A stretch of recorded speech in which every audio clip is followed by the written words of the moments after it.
"You can't park that rust bucket here," the lieutenant snapped, his voice sharp with authority. The woman under the dusty van didn't flinch. As she pushed herself up, her sleeve shifted, revealing a glimpse of a winged serpent tattoo. The New Mexico sun was a merciless hammer, beating down on the vast, shimmering tarmac of Holloman Air Force Base. Heat distorted the air, making the distant hangars and the sleek, gray Predator drones wobble like a mirage.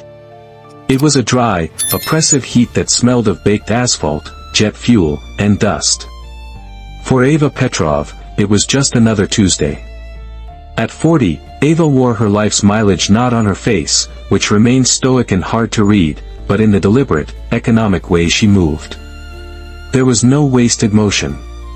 Every turn of the wrench, every step she took, was precise, honed by years of discipline that had nothing to do with her current profession as a civilian contractor. She was here to calibrate the laser targeting pod on an MQ-9 Reaper, a job requiring a surgeon's touch and an engineer's brain, a task most of the uniformed personnel on base couldn't begin to comprehend. Her vehicle, a sand-colored Ford E-350 that looked like it had lost a fight with a mountain, was parked as close to the designated maintenance shed as she could get it. She called it the Nomad, and it was less a van and more a mobile workshop, its dented panels and faded paint a testament to a life lived on the road, far from watchful eyes. "Hey! I'm talking to you." The voice belonged to Lieutenant Kyler. He was young, with a jawline that was sharper than his observational skills and a uniform so impeccably creased it seemed to hurt him to move. He was fresh from the academy, brimming with the unearned confidence of a man who has only ever been tested on paper. He saw a middle-aged woman in oil-stained work pants and a faded gray t-shirt, standing beside a vehicle that was an affront to military order. Ava slowly straightened up from where she'd been reaching into the Nomad side compartment. She wiped a line of sweat from her brow with the back of a greasy hand, her gaze neutral. "The work order specifies this service area, Lieutenant. The work order doesn't entitle you to park this thing 10 feet from a billion-dollar asset," Kyler retorted, gesturing with a dismissive flick of his hand toward the Reaper drone sitting silently in the sun. A few junior airmen, busy with their own tasks nearby, snickered, enjoying the free entertainment. "This is a restricted zone. Move it. Now." Ava didn't sigh, didn't roll her eyes. She simply absorbed the command, her expression unchanging. It was a familiar dance. In her 8 years on the civilian circuit, she had learned that a quiet woman with grease on her hands was an easy target for men who needed to feel powerful. It was easier to comply than to argue. Arguing drew attention, and attention was the one thing she could not afford. "I just need to grab the fiber optic calibrator. It's heavy," she stated, her voice calm and even. "Then grab it and move," Kyler said, crossing his arms. He was posturing, performing for his audience of young airmen. "Or do we need to find a contractor who can follow basic instructions?" The insult hung in the hot, still air. Ava turned back to the van, reaching deep into a custom-built foam drawer to retrieve a heavy, sensitive piece of equipment. As she lifted the hefty case, the sleeve of her t-shirt, already loose, slid up past her elbow. For a moment, a complex tattoo was fully exposed on the sun-browned skin of her bicep. It was a striking, intricate design, a winged serpent, its scales detailed with deadly precision, coiled tightly around a compass. But the compass was shattered, its directional needle broken, the glass spiderwebbed with cracks. The entire image was framed by the faint, silvery lines of old scar tissue. Kyler glanced at it, a smirk playing on his lips. "What's that supposed to be? One of those fake special forces tattoos you buy online? Trying to look tough?" He let out a short, derisive laugh. "Nice try. Now move the van." Ava said nothing. She settled the heavy case on the ground, pulled her sleeve back down, and walked toward the driver's side door. She had faced down men who would kill for a fraction of the disrespect this boy was showing her. His words were like pebbles thrown against a fortress wall. They made a noise, and then they were gone. What he couldn't see, what no one could see, was that the fortress was built around a tomb. She wasn't just a ghost in the machine she was fixing, she was a ghost, period. Across the immense expanse of the flight line, 3-star General Wallace Thorne was enduring a tour for a congressional delegation.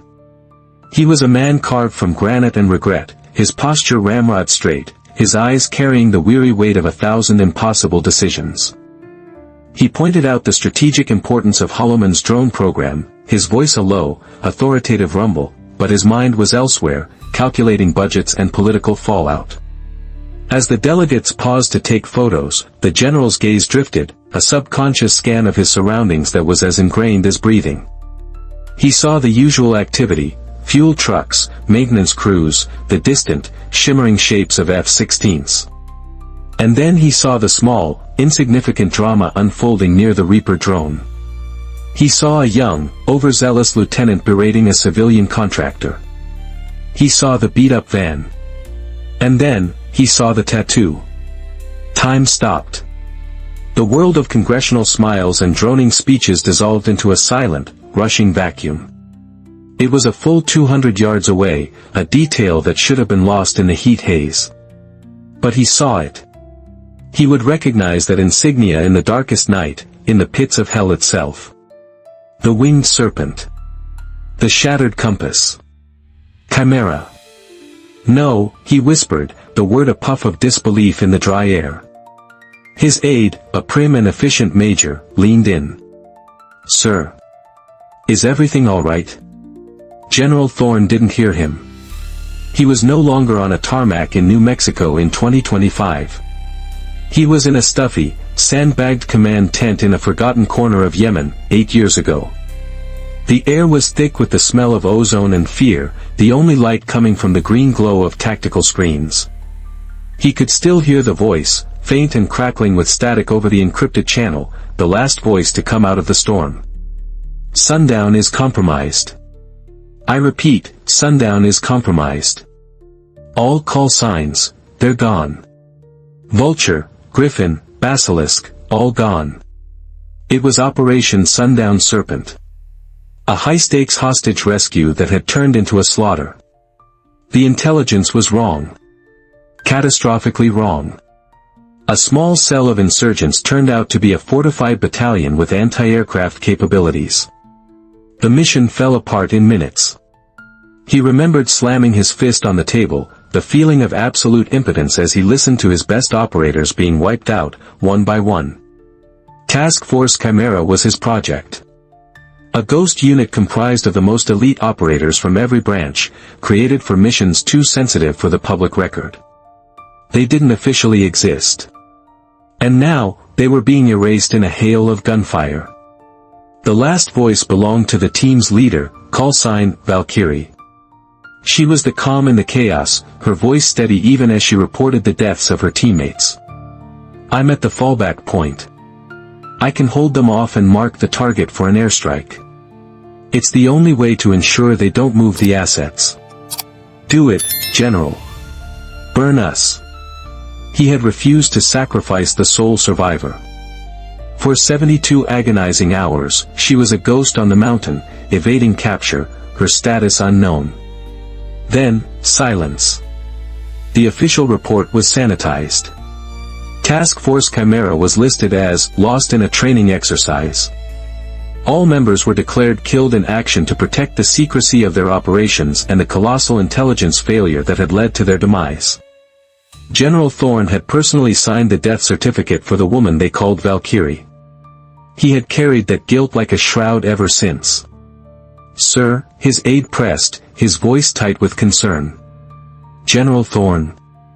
Thorne blinked, the harsh desert sun bringing him back to the present. His heart was pounding against his ribs like a trapped bird. He stared at the woman, now climbing into the driver's seat of the old van. The woman with the ghosts in her eyes. The woman who was supposed to be dead. That woman, Thorne said, his voice raspy, alien to his own ears. That's not possible. Sir, she's a civilian contractor, the aide said, trying to be helpful. Records show she's scheduled for. She was declared Kia 8 years ago, Thorne cut him off, his eyes locked on Ava. He started walking, leaving the stunned delegates and his frantic aide behind. He didn't stride, he moved with the grim purpose of a man about to confront a miracle, or a specter from his past. That woman, he said to himself, his voice shaking with an emotion he hadn't felt in years, is a goddamn ghost. A 3-star general abandoning a congressional delegation to march across an active flight line toward a civilian contractor is not a normal event. The subtle frequencies of the base shifted instantly. The snickering of the airmen died in their throats. Maintenance work slowed. Heads turned. Everyone could feel the immense, focused gravity of General Thorne's approach. Lieutenant Kyler saw the general coming and his heart swelled with a misguided sense of pride. He straightened his already perfect posture, a self-satisfied smirk forming. Clearly, the general had noticed his firm handling of the situation, his enforcement of base regulations. He was about to be commended, right here, in front of his men. He prepared to deliver a crisp salute. Ava had started the Nomad's engine, its rumbling diesel a familiar comfort. She glanced in her side mirror and saw the general approaching. A cold, familiar dread washed over her, the kind she hadn't felt since the first shots were fired in the Yemen Valley. This was it. The moment she had spent 8 years running from. The careful, anonymous world she had built was about to be shattered. Her hands tightened on the steering wheel, her knuckles white. She could just drive away. Disappear again. But she didn't. She cut the engine and waited. General Thorne walked right past Lieutenant Kyler as if he were a piece of scenery. He didn't spare him a glance, his entire universe focused on the woman who now stood by the open door of the van, her face a mask of calm resignation. He stopped 3 feet from her. The silence was absolute, broken only by the distant whine of a jet engine and the frantic beating of Kyler's confused heart. Then, General Wallace Thorne, commander of Air Force Special Operations Command, a man who had the power to move armies and whisper in the ears of presidents, did something no one expected. He raised his right hand to the brim of his cap in a slow, deliberate, perfect salute. It wasn't a casual gesture. It was a salute of profound, unwavering respect, offered from one warrior to another. The airmen stared, their mouths agape. Kyler's jaw literally dropped. He looked from the general to the woman in the greasy t-shirt, his mind unable to process the data. Ava held the general's gaze for a long moment, a silent conversation passing between them that spanned 8 years of pain and survival. Finally, she gave a slow, almost imperceptible nod. General Thorne lowered his hand, but his eyes never left hers. His voice, when he spoke, was for her alone, yet it seemed to echo across the tarmac. It was thick with emotion, with 8 years of buried grief and guilt. Valkyrie. He breathed. We all thought you were. Report for duty, General, Ava interrupted him softly, her voice steady, betraying nothing. Valkyrie died on that mountain. My name is Ava Petrov. I'm a contractor here to fix your drone. The simplicity of her statement seemed to break the spell. It was the general's turn to be silenced. He looked at this woman who had survived hell, who had been erased from history, now standing before him worried about fulfilling her work order. The sheer, crushing weight of her honor was suffocating. He turned, his face a mask of cold fury and profound awe, and faced the stunned crowd. His gaze fell upon Lieutenant Kyler, and for the first time, Kyler understood what it felt like to be the target of a weapon. This woman, General Thorne's voice boomed, carrying across the silent assembly with the force of a sonic boom, is the sole survivor of Operation Sundown Serpent. This woman, who you have treated with such casual disrespect, single-handedly saved the lives of 17 hostages and held off an enemy battalion for 72 hours. In the official records of the United States military, he paused, letting the words sink in, she was declared killed in action 8 years ago. The general's words fell like hammer blows into the stunned silence. The term Operation Sundown Serpent meant nothing to the airmen, but killed in action was a sacred phrase. To see a living, breathing person who officially belonged to the dead was like watching a law of physics being broken. More personnel, drawn by the incredible sight of the general's confrontation, had begun to gather, forming a wide, silent circle. General Thorne's eyes scanned the crowd, but his story was aimed directly at Kyler, who looked as though he might be sick.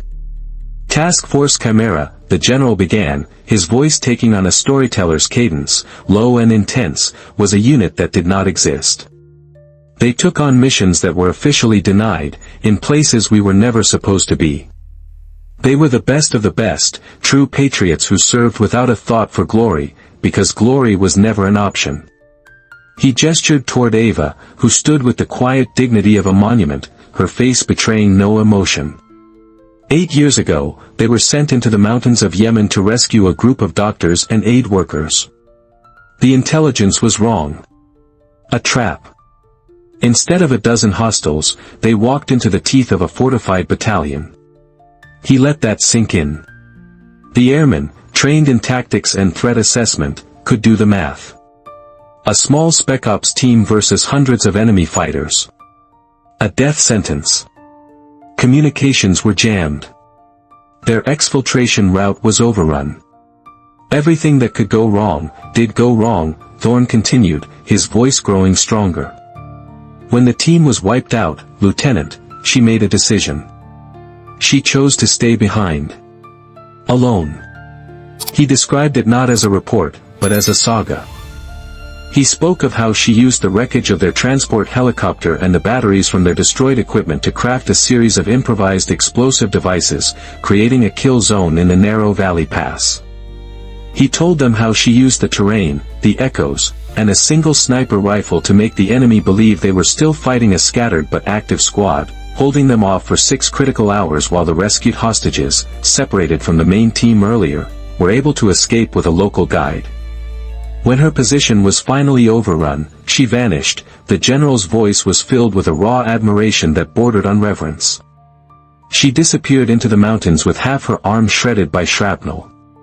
For 72 hours, she evaded capture, navigating by the stars, surviving on what she could find. She was hunted by patrols, by dogs, by drones. And all the while, she protected the one thing she had left, a hardened drive containing extraction coordinates for other assets in the region. The young soldiers who had been mocking her van now looked at it with something approaching awe, as if it were a holy relic. Lieutenant Kyler looked down at his own polished, immaculate boots, then at Ava's worn, dust-caked work boots. The shame was a physical thing, a burning heat rising up his neck. Finally, General Thorne pointed directly at the tattoo on Ava's arm. This insignia. The winged serpent is the mark of Chimera, silent, unseen, and lethal. The shattered compass, he paused, his own voice cracking slightly, is their memorial. The 4 points of that compass bear the initials of her fallen teammates. It's a testament to a mission where everything was lost, direction, support, hope. Everything except honor. He lowered his arm. The official report declared her killed in action to protect the classified nature of the operation and the catastrophic failure that led to it. She was given a new identity and quietly retired. She was supposed to disappear. But some people, he looked at Ava, don't know how to stop serving. Ava finally spoke, her voice still quiet but cutting through the silence. 3 good soldiers died on that mountain, General. I survived. That's not heroism. That's just a rounding error. Ma'am, Kyler finally choked out, the word alien and clumsy in his mouth. He took a half step forward. No, the general replied firmly, his gaze still on Ava. That's not a rounding error. That's a miracle. And it's a debt this military can never repay. The revelation hung in the air, thick and transformative. The space around Ava had become hallowed ground. No one moved. No one spoke. The universe had been reordered. The anonymous contractor was a legend, the pristine officer was a fool. Ava, however, seemed immune to the shift. The weight of their stares, whether of scorn or of awe, was all the same to her. She had a job to do. With a quiet nod to the general, She turned away from the crowd, picked up the heavy case containing the fiber optic calibrator, and walked toward the MQ-9 Reaper. Her movements were unhurried, precise. She knelt, opened the drone's service panel, and began her work, the clicks and whirs of her tools the only sound in the unnatural silence. She was a ghost back in her machine, her focus absolute. It was a stunning display of professionalism, a quiet statement that her work mattered more than her story. After several long minutes, it was Lieutenant Kyler who broke the spell. He moved stiffly, as if wading through thick mud, and walked to a nearby cooler. He pulled out a bottle of water, condensation beating on its surface, and approached Ava. He stopped a respectful distance away, waiting until she paused in her work. "Ma'am," he said, his voice barely a whisper. He held out the water. I can't find the words. I am so sorry." Ava took the water, her calloused fingers brushing his. She looked him in the eye for the first time, and he saw not anger, not pity, but a profound and ancient weariness. "Don't be sorry, Lieutenant," she said, her voice low. "Be better. Don't judge a book by its cover. I'm pretty sure that was day one at West Point." She took a sip of water and turned back to her work, the conversation over. The lesson, however, had just begun. The story spread across Holloman faster than a fighter jet. By nightfall, everyone knew. Someone, a young airman with a good vantage point and a high-resolution phone camera, had captured the moment. The photo was a work of art. The massive, menacing shape of the Reaper drone in the background. In the foreground, the stark profile of General Thorne, his hand in a powerful salute. And its recipient, the silhouette of a woman in a simple t-shirt, her back to the camera, the desert sun catching the intricate lines of the winged serpent tattoo on her arm. The image was posted anonymously to the base's internal social network, a digital forum usually reserved for memes and complaints. The caption read, "Some heroes don't wear capes. They carry wrenches." It went viral. The next morning, as the first rays of sun painted the desert sky in hues of orange and purple, Ava finished her paperwork, packed her tools, and started the Nomad's engine. As she drove toward the main gate to leave, she saw a small group of figures standing by the side of the road. It was Lieutenant Kyler and his entire ground crew. They weren't in a perfect line, but they were standing at attention. As her van approached, Kyler barked a command, and as one, they raised their hands in a salute. It wasn't a formal military courtesy for a civilian. It was a gesture of pure, unadulterated respect. Ava didn't stop. She didn't wave. She simply raised 2 fingers from her steering wheel in a quiet acknowledgement and drove on, leaving the base and its newfound reverence behind in her rearview mirror. Ava Petrov's legend wasn't written in after-action reports or history books.